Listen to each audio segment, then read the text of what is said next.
Welcome to What If We Can Change It All, the podcast. A podcast created by Movement.medicine. My name is Shadisa. And my name is Janina. We believe that we have the power and therefore we can change it all. This podcast is all about reclaiming your power.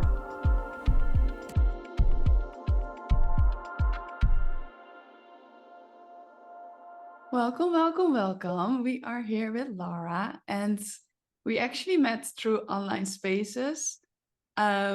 Space one, and we have been journeying together for quite some time, and especially me and Laura, pretty intense. And it showed me a lot of her different sides, which I really liked and honored. I really liked how she was always following her truth and not diminishing herself and making herself smaller. That's really something I really appreciated about our journey together. And my sister has been in that space too, so she knows her as well. I don't want to say too much about your work because I feel like it also changed a lot. We haven't spoke that often the past year. So I just want to give the word to you and see where you're at and what it is you do now, actually. Yeah, thank you so much, first of all, for inviting me. It's so good to see you again and get to know each other again after this year. We haven't been in touch so much. And so my name is Laura. I am a witch. I've been a witch my whole life, I guess, and that hasn't changed yet. The ways in which I practice or show up to my life, they have been in like major transformation throughout those, let's say, past 5 years. And I started to have this. I had this wake-up call in my life and just realized, okay, hey, I am literally the creator. Like, I am here not just playing the simulation or like not just being run by anything, but actually I can be run by me. And my shortcomings or my situation as it was, that wasn't enough for me. It wasn't serving me. It's my creation and I get to choose differently. So from there on, I started picking up tools and knowledge on how to do this with my life, on how to be strong in my truth and live in this connection and this ever present connection to everything around me, yet be so full in myself and anchored in me that I get to live my life in pleasure and fullness and wholeness. And so first of all, this brought me to yoga and also from there on to Ayurveda, which is still like a science, I say, because it is a science that is influencing me deeply on all levels, because it has first taught me how to start healing myself, how the body is a tool, like a mechanism that is just healing itself from the inside out. And from there on, I went deep into the realm of energy and into what that means, into how our thoughts, our words, and all this is impacting us and impacting what we are able to create and manifest in our life. And from all this, it also was just clear that I want to focus in on sexual energy, because this is the creative energy that is just allowing us to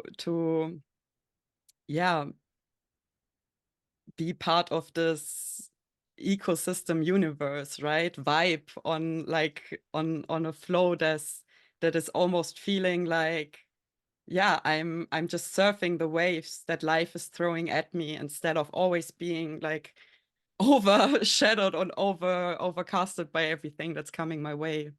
So my path has led me to study sexual energy, and especially also feminine pelvic bowl and all the magic that comes with that, and how it can be influencing and impacting our life, to be anchored in our bowl and just be able to be this creatress of life and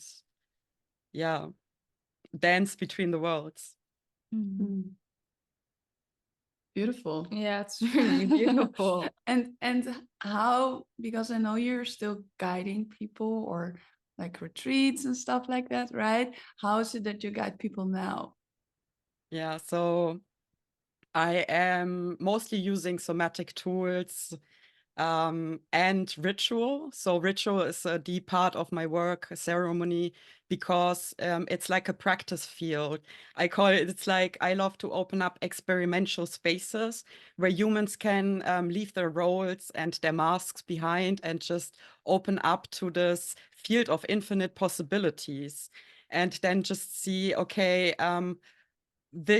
these things can come up, right? Practice awareness on own patterns and belief systems, and then take it to their life and start changing things. Because with the awareness we can grow in ritual and ceremony, we are able to then also really deeply impact our life through what we have embodied and know already, right? And so I'm also opening one-on-one spaces to get into emotional or more like soul tie clearing, because yeah, it's also just so incredible how intermingled we are as humans, right? There's so many energies that have been penetrating us our whole life and that are just, like floating somewhere within us, especially our womb is like a sponge, just like keeping it all in. And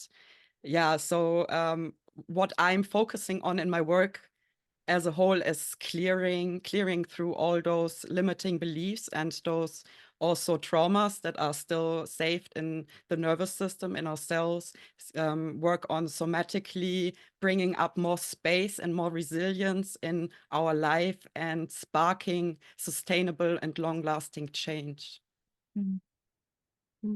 I love that. And I also loved that you tapped into like the sustainable and long lasting change, right? Because often we want to go for the quick fix, but how much does the quick fix actually give you? You have a small sense of relief, right? But then it just can come back. And then you notice, oh yeah, maybe I need to look a bit deeper, like dive a bit deeper to what is really going on here, and like get that change that is sustainable, that can be there, and allow that also to be there, because we as human beings are not really used to like live in that freedom anymore that we actually can experience, because we don't really allow ourselves to go that and to have that. Yes, I totally agree. And I think it's like a systematic thing also. I mean, we're not meant to know that we're that powerful, right? There's like interest in us not having access to those tools and those possibilities. And when we don't look beyond the horizon that is presented for us, we're never gonna be questioning things. And that's also, making it quite easy. And yeah, I just feel that it is an inherent birthright. It's how we've been placed on this earth, right? It's like actually what we're meant to do, what we're meant to experience, to live in that place of creation and of soul growth and of like feeling it all. And also, those quick fixes can take away from the like from the opportunity to learn and to grow, really, because when I'm just blocking it off and shutting it off right there, like symptoms are always messengers for deeper roots, for stuff that's like in the wrong, somewhere hidden underneath. So not addressing this and just dragging it along is making us really heavy also. And with that comes so much, all those symptoms like depression, anxiety, also symptoms in relating the pelvic bowl, like with heavy periods or cramps or missing periods. All this is, just is accumulated stuff. And quick fixes are not going to take this away from us. No, I think there's never a quick fix. It's like in a sense, if there's trauma, if there's triggers, if there's physical, like something wrong, I want to say there's never a quick fix. even if you do energy work or whatever, because you still need to change. I feel you still need to change something also in your way of thinking, in the way who you are and how you're acting and reacting in the world. So I want to say there's never a quick fix, and there's always work that needs to be done. And at the same time, that work is so liberating and will give you so much freedom, because it will create like a change that you're actually longing for. Yeah. Let me think about it. Yes. And, also it's just strengthening the image of us as a creator, because nothing is handed to us. It's our creation. It's our responsibility and our power that we get to show up, and through our choices, our actions, all of this, get to build our life, our character, who we are as a person in this world, and who we are as a soul on like a whole different level, right? And yeah, it's just this building us is just as much part of being the creator as having like a nice house or a great holiday and like manifesting awesome things, right? Yeah, definitely. I actually, if that feels all right, I want to tap into something else. As you just posted on Instagram in your stories, and also in a post, I believe, like part of a blog you just wrote. And I hope I will be using the right words, or because I think you wrote it down beautifully. But you shared a bit about your story in substance abuse, in filling the empty spaces in yourself, in how you felt and not feeling fulfilled at all, right? And I think it's something a lot of us can connect to, and yet it's never, or mostly not really shared openly about. And I think the way you shared it and how you formulated like the words, I think that was really beautiful. And if it feels right, I would love for you to tap into that a bit. Sure. Yeah, so where to start is even like such, it's it's my life, so it's hard to say okay, like there's a good entry point here. And I'd say that maybe I just take it a bit further out, even to say that we're living in a society that is benefiting from our suffering.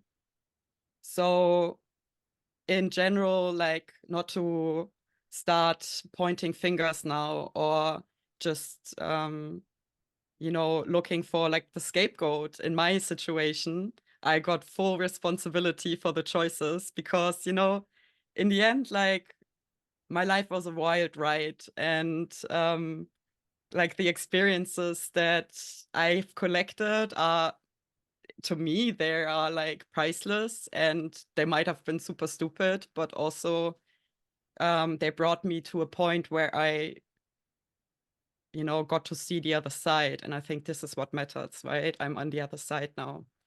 And it's just generally this, I think I've been growing up with a huge disconnect to myself. I started to reach a point where I was super people pleasing, felt like I am also responsible to other people to fulfill some kind of roles or take some kind of jobs that I didn't even want, and that I didn't really feel like are mine. And I just felt obligated to play a certain part in the system, that is designed to sell, like, create problems and sell solutions, basically, right? Like, this is the capitalism that we live in. It's also got beautiful aspects, like, I love the luxury, like, but I don't like all the other stuff of oppression and abuse and exploitation that comes with it. And I also see how I've been myself exploiting my body, and I've like been exploiting my being as part of this whole game of, like, chasing something more. And thinking I would need to be something more. I would need to be somehow different. I would maybe need to look different, speak different, dress different, or have different hobbies, interests. And yeah, this just ended up in this spiral of never reaching a safe point, or like a point where I was feeling at peace. Like there was no peace at all. Like whatever I would like, even without these substances, you know, just thinking going to bed at night would be such a horrendous experience, because there would not be peace within me. And I had this extreme disconnect and almost distaste towards being alone and being just with me. And yet, like, this then really fueled into constantly chasing for substances, or also other products, food, also people, sex, whatever it is, you can name it. I've tried it probably. And yeah, it's just been this destructive loop. And maybe it's a really hard question to answer, but what was something that you deeply could feel inside that you wanted to get out of this loop? What is like, is there like a pivotal moment? Is it like something that gradually happens? Like, what made you decide to like step out of that and fully reclaim that for yourself? So I was just I was living in Panama on a boat, and I had the picture perfect dream life. Like, it was so beautiful to wake up to, like, birds and just ocean. And like, then again, I had this horror inside of me, and it just wouldn't go away. And so I also made sure that, I feel like I really got pushed by by God. I got pushed by God in like the worst corner of my like of it ever being possible. And I had a partner who was super bad for me. Like, I don't want to say he's a bad person, right? It was just like us in a dynamic, not good, too much unhealed trauma and too many destructive patterns. And yeah, I got mirrored, this behavior that I had myself all day long through him. So it was in my eyes all the time, and yet I was refusing that it's me. I was saying, it's you. You are the alcoholic. You've got the issues. You are crazy, whatever it is. And then I got to realize, like, in like I had a huge crash, and decided I need to get myself out of this town. Also, it was like you can have a beautiful life there and really calm, but it's also a haven for backpackers and people who love beer. So just got myself into the mountains, into a different environment, and then had a conversation with a dear, like, friend, I want to say. It's not that he's been any close to me or anything. He's more like a great mentor and coach. He's been around the block for many years. Like, he's lived life, and he just sat in front of me in his strong masculine energy and said, "So, Laura, what do you do?" And I just thought to myself, like, yeah, what am I doing? It's like I had no idea. I was like, I don't know what I do. I don't know where I'm going. I don't know who I am. I have no idea. I had dreams, like I was always dreaming, like I wanted to have like a cafe somewhere. But even that I couldn't voice, because I didn't feel like I could do it. I was literally like in there was no Laura left. It was just like an empty shell. Mm. And in this conversation, I just immediately started crying and then like said, I'm completely lost. And he's asking, oh, why? What's happening? This person didn't know me. And I was just exploding. And I just said, yeah, well, it's because I'm an alcoholic. And that's just when it first started clicking. And after I stopped abusing alcohol, a lot just came, like so much. I wasn't able to run to that faraway place of being like in this rush anymore. And like my emotions came back, which was horrible at the beginning. Ooh, and but also clarity and sense of like, okay, like I can do this, right? It's in my hands. I don't need to play the victim. I can just get my ass up and get through this now. Mm. What I really loved about what you just shared is that, and I think it's a mentality that we all have, is that when something is wrong, when something doesn't feel right, we start to blame the other person.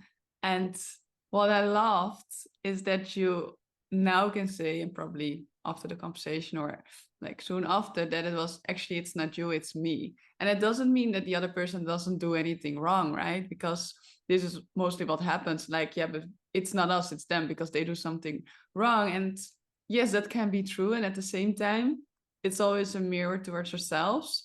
And it's always, I want to say, something we ourselves have to or already do.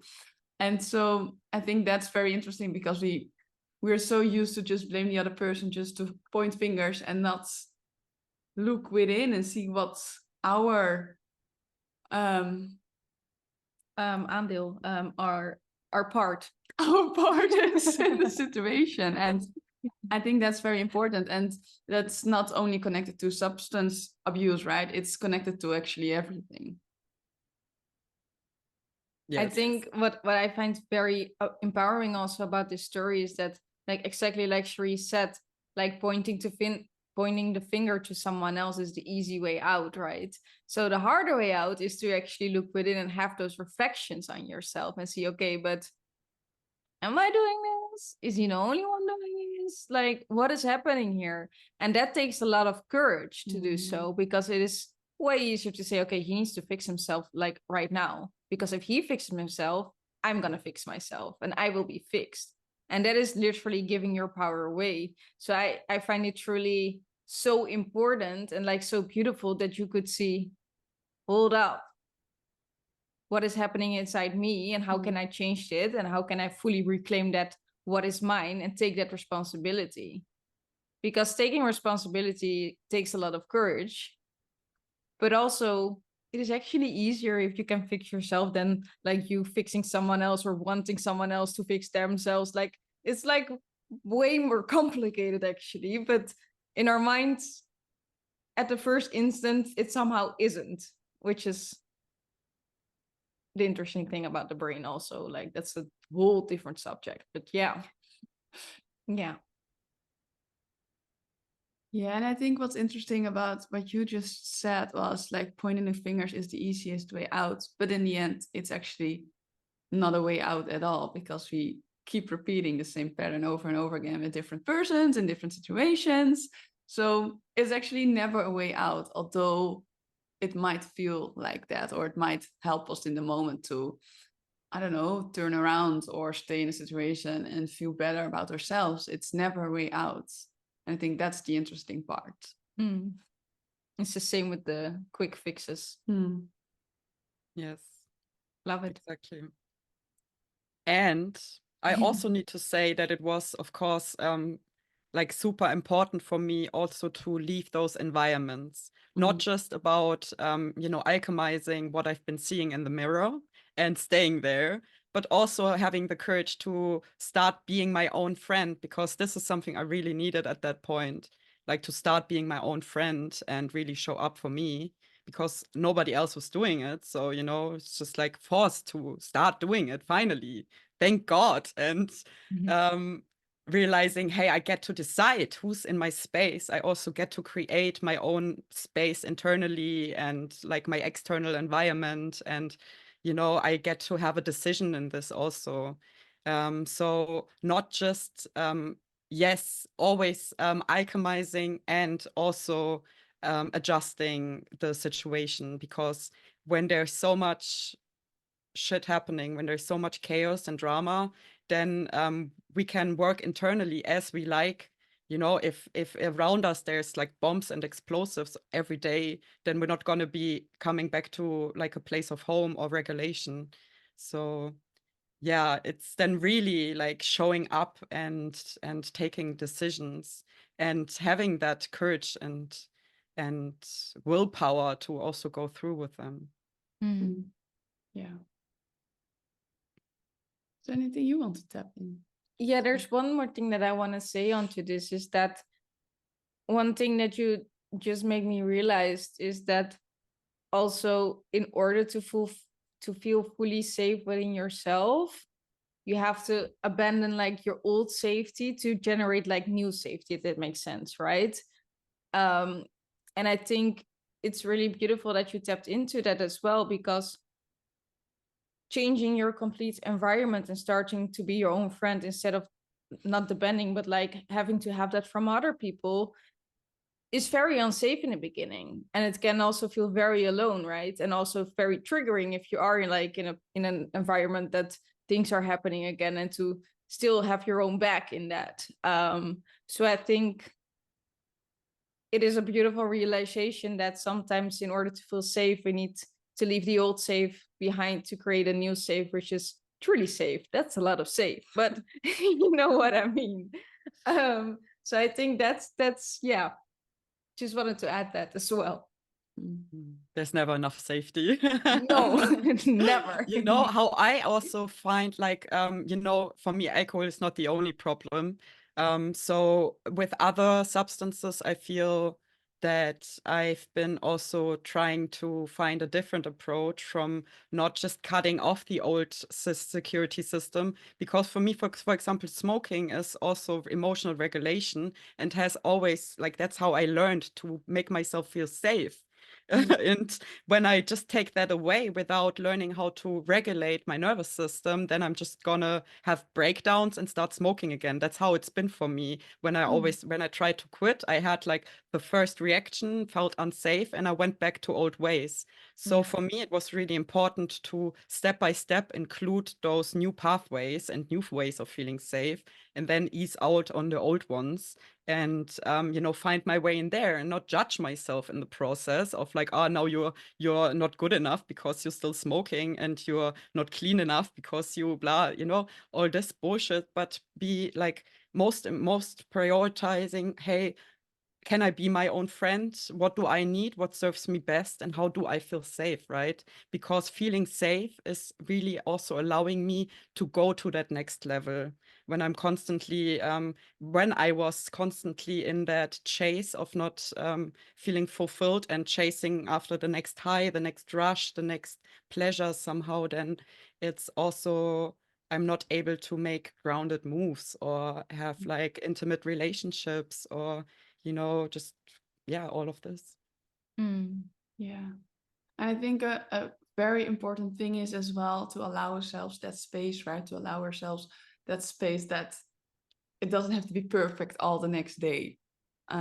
Because mostly that's not really working. And not very honest towards ourselves. So sometimes we need to just give ourselves that time, that sometimes it takes a while and sometimes it even takes longer than we want it to be, but that's okay too.